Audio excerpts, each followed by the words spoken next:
We now turn to developments overseas tonight. Iranian-backed militias reportedly firing rockets at U.S. forces in Syria following this week's airstrikes. Damage is still being assessed at the U.S. base in eastern Syria. So far, no injuries have been reported. Here with reactions, South Carolina Senator Lindsey Graham. Senator, I don't know if I'm allowed to talk about an off-the-record conversation we had, but this is exactly what you predicted to me would happen. Yeah, so here's the game plan. Number one, the Iranians are playing President Biden like a fiddle. The Ayatollah, Sean, is a religious Nazi. Hitler wanted a master race. The Ayatollah wants a master religion.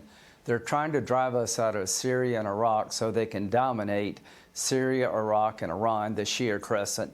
They're trying to build a nuclear weapon to hold the world hostage and one day destroy the state of Israel. They're on the path to accomplish all of that unless we make a correction now.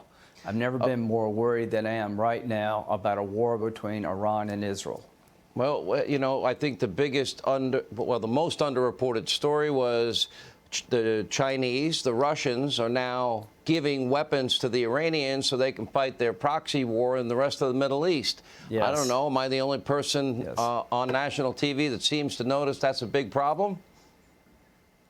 You're the only one that talks about a lot of things. Number one, the Russians and the Chinese believe that what's bad for us is good for them. They're making a mistake with Iran. Again, the Iranians want to dominate Syria, Iraq, and Iran. They want to build a nuclear weapon to hold the world hostage and destroy the state of Israel. The state of Israel is in a bad spot here. How much longer do they wait before they act? I don't think you can trust the United States with Israel's security. What Biden doesn't understand is who the Ayatollah is.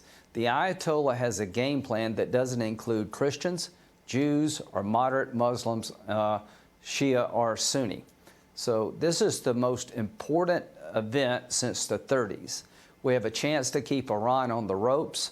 We have a chance to keep them in a box. But every day they get stronger because Biden doesn't understand the nature of the threat.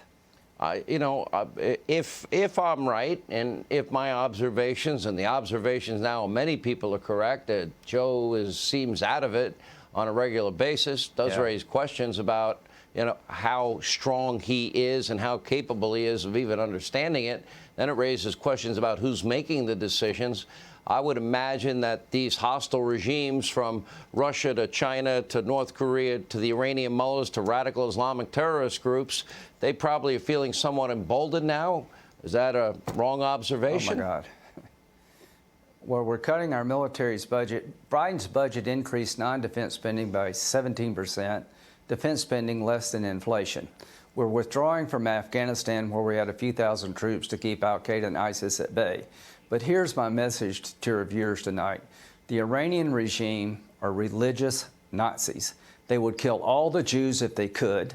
They would dominate the Mideast with a form of religion that would make the world an unbearable place to live, and they would come after us. They're trying to drive us out of the Mideast. They understand that Biden is weak, and he's making the world a much more dangerous place by showing weakness. When Trump killed Soleimani, it reset our relationship with Iran. Everything Trump has accomplished, Biden is undercutting.